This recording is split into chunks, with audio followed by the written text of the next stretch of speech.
Hi, welcome back. It's Dana, the Cuticle Refugee, and there's Gizmo back there. If you ever are having a bad day, I want to tell you how I built my business during the recession.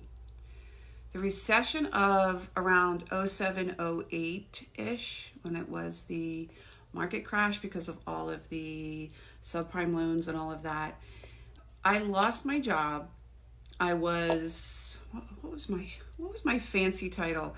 I was the director of business development for a luxury clothing brand. And I was hired to bring in business, and I ended up being miserable anyway. It wasn't a good job. It just wasn't. I wasn't really set up for success anyway. So when I got laid off from my very high paying job, I already had this little kind of hair and makeup and grooming and makeovers and image consulting business kind of percolating. I was working with women and some men on their overall image, and it was a big thing back then in the early 2000s. As I was, walking down the street crying, carrying bags of shoes that I had under my desk. I don't know if any of you ladies have shoes under your desk when you work in corporate, but I did. I don't know, I think I had 8 pairs. It was crazy. I realized that it was my only time in my life that I was going to have the opportunity to at least have some income from unemployment, which helped. And also I could continue to build my business. And that's what I did. I literally rebranded the image consulting business and turned it into the bridal beauty powerhouse that I have today, which is called Beautiful Brides Hair and Makeup. The first thing I did was cut my expenses, and I'm not going to get into all of that. We all know how to cut our expenses. I mentioned in another video, I took in a boarder in my 3-bedroom home that I had to, make my mortgage every month.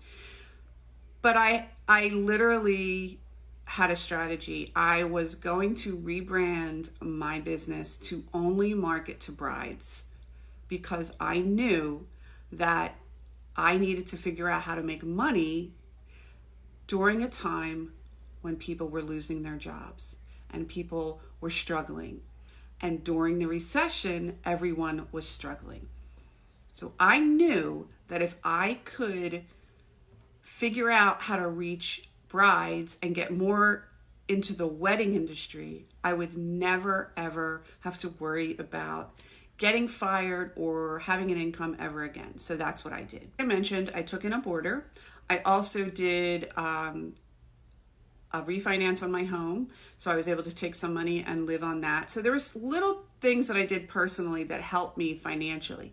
But I started to build my business, and it took me about 6 months to really narrow down what I wanted to do. I had to figure out, I needed some money to at least create a new website.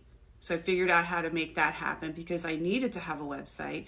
Back then, Instagram wasn't even a thing for having like social proof, and especially if you're in the beauty business, it wasn't even a thing. So the only thing I had to worry about was how was I going to get clients, and I needed a website. And it was just going to be me at first. I did not hire anybody right away. It was just me with my little makeup kit. I even did hair. I did some hair back then, and I started to meet people. My very first bride was someone that I had worked with at the job before the one I got laid off. She hired me to do hair and makeup for her and her bridal party. Actually, I think I only did makeup for her. So I was starting to get referrals from that bridal party. I'm telling you, 7, 8 years later, I was still getting referrals from that bridal party. Quickly knew that the more bridal parties I got, the more business I would get because it was a chain reaction.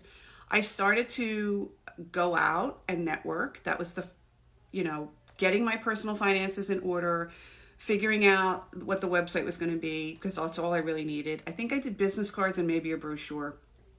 And I literally hit the street. I would go into hotels. I would try to set up meetings with hotels because I really couldn't do any of that until the website was done because I really didn't look like I had a business. And I really didn't even have any bridal pictures. I had to use some stock photos at first, but I knew I had something. And I knew that if I changed the branding, called it, at first it was called Beautiful Brides Philly. Now it's called Beautiful Brides Hair and Makeup. I have multiple markets and I have like 50 artists. I have a lot more than I did back then. But just me with my little makeup kit, I would go and I would do stuff for free. I would go and work with some of my girlfriends and I would use their photos and would put those on the website. And as soon as I did a wedding, I would use all those photos. And I just kept trying. And I never, ever gave up. And one of the other things I did was I would go into I connected with the local hair salons because a lot of times hair salons, they don't even want to deal with bridal parties. They can't even deal with it. They don't want to deal with it.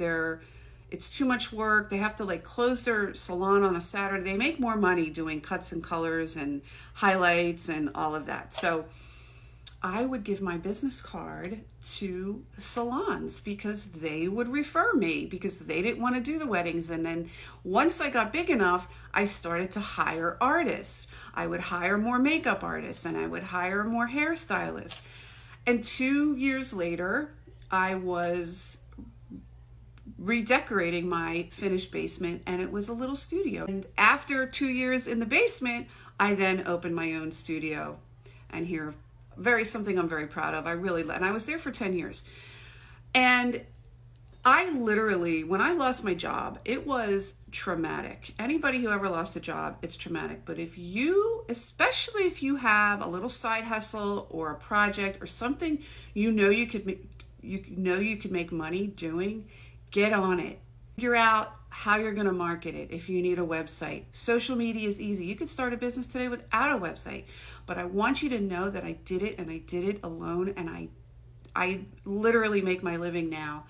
But getting laid off during the recession was the best thing that ever happened to me. People always found money for weddings. And so I knew that. I knew that I could make money doing that. And you may be in an industry that is not recession proof and you might want to rethink it. We're in a very volatile economic time. So make sure what you're doing, you can always make money. I know that I will. I mean, listen, it ebbed and flowed. It hasn't, the pandemic, that's a whole other new video that I'm going to record, but it was not easy. It was not easy being shut down.